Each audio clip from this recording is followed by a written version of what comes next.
Okay, if you're working on your lunges, your squats, all the stuff that you need these strong hip flexors for, and you see these 90-90 flip-flops, I hear them called, going back and forth, creating internal and external rotation of the legs. And I want to show you how to work towards this. Right now I'm doing some PNF stretching, where I'm creating this 90-90 stretch and then pulsing my foot into my hand a few times. Okay, if you want to work towards that, but you go to get onto the ground and it's just not happening for you, this is where you start. Seated, and I gotta stack up. I want to show you how you would progress from seated on the bench there that you see, down to onto a bolster with blankets, and then finally onto the ground. And we'll play with some skater lunges and stuff like that. And the thing that I want to drive home, I'm kind of threading seated cat-cows in between these movements, in which you create pelvic tucks and tilts as the so right now I'm placing this myofascial release tool in between my knees, and I'm simply bringing my leg out and in and out and in, and that's kind of stage one, the beginning of this progression.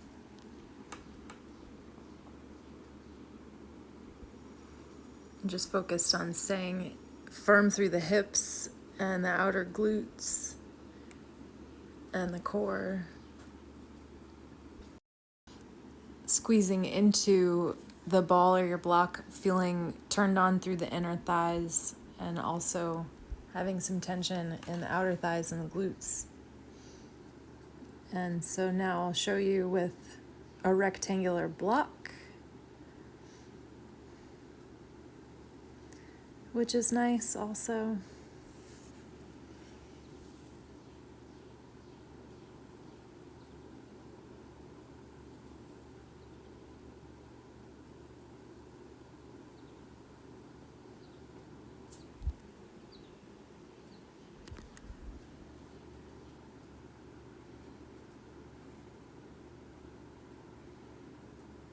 Doing about 10 on each side. And you always hear people prescribe like between 8 and 20 of these, or like, oh, do 3 sets of 10 of these 3 times a week and you'll like never feel hip pain again. Do it until you feel it. Do it.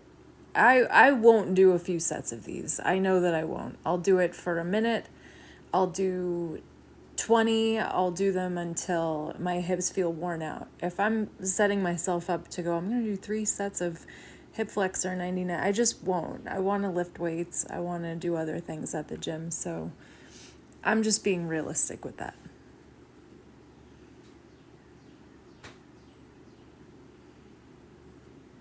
So now I'm playing from the bench the next progression of doing internal external rotation.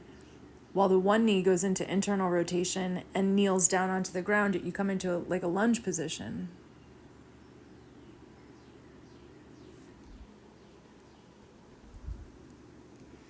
And the reason that I want to emphasize seated cat-cows here is because I think there's great benefit to creating the inward tilt of the pelvis when trying to increase range of motion in these actions, or just get deeper in your squat, get stronger in your squat or your deadlift.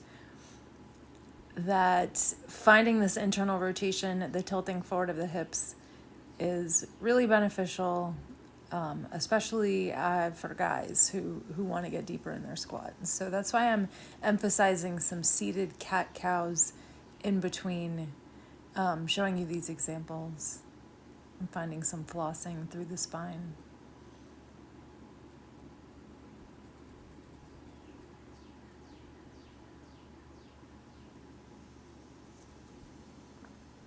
Tucking the pelvis, rounding the shoulders, tucking the chin.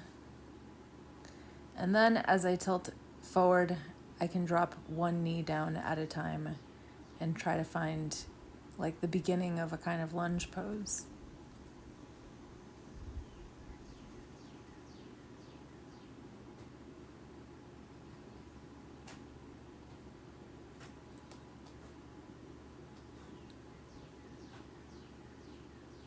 So you can see this side view, how easy it is to come out of alignment and how strong you have to be in those hip flexors to keep the hips even.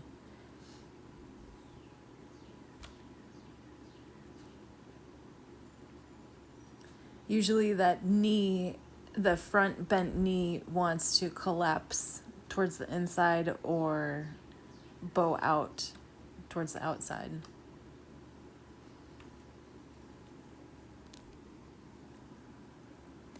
So let's move on to our bolster and blankets. This is something you can set up at home or in your gym if there's a spot for yoga with stuff like that. Prop yourself up as high up as you would like to, something in between the floor and the seat. Some seated cat-cows here as I just create some tension between my forearms and my inner knees in this squat position. And then I'm going to go back and forth just like I was doing in the chair, letting one knee fall down to one side at a time. And then now here I'm going to add lifting up my hips, squeezing the glutes at the top of the motion, lifting up into like a 90-90 lunge. I can go back and forth like this a bunch. And now that I'm progressing down, as I come down onto the bolster, I'm kind of scooching it away from myself. So there's a few components of this action. One, pressing into the heel and the back foot to lift up into a lunge, and then kind of squatting back down to let the sit bones find the edge of the blanket again.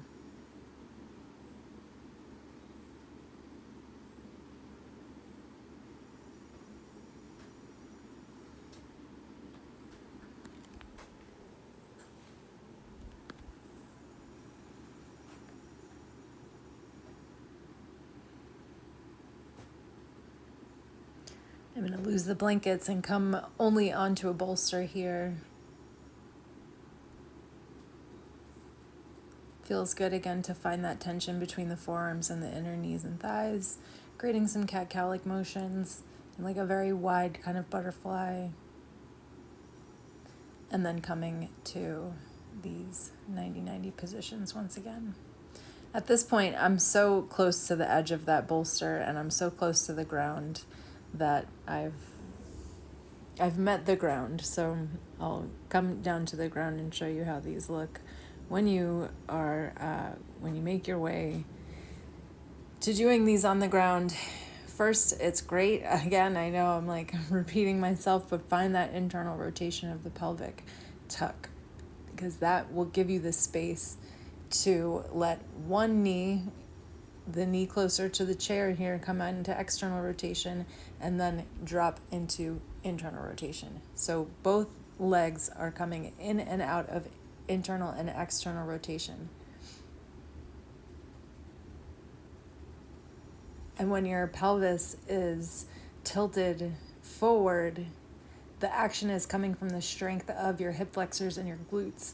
When your pelvis is tilted back, if you're in a posterior tilt, the action is going to come more from your low back, and it will be much harder to find the strength to lift up into the lunge pose or lean the chest forward in like a hinging position.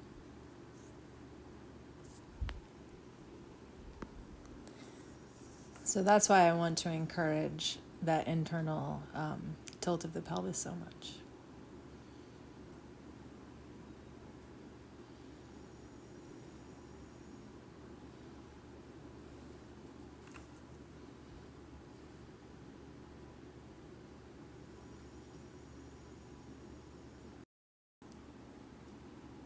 My kids are doing something goofy in the other room, and I can hear it.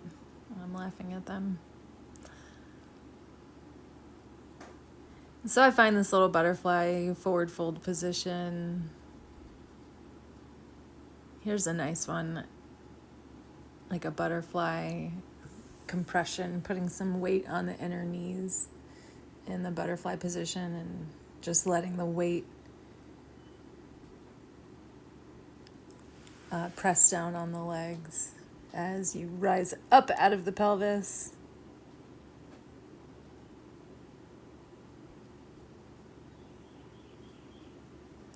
Another great stretch. Try it out. See where you are in the progression. Enjoy.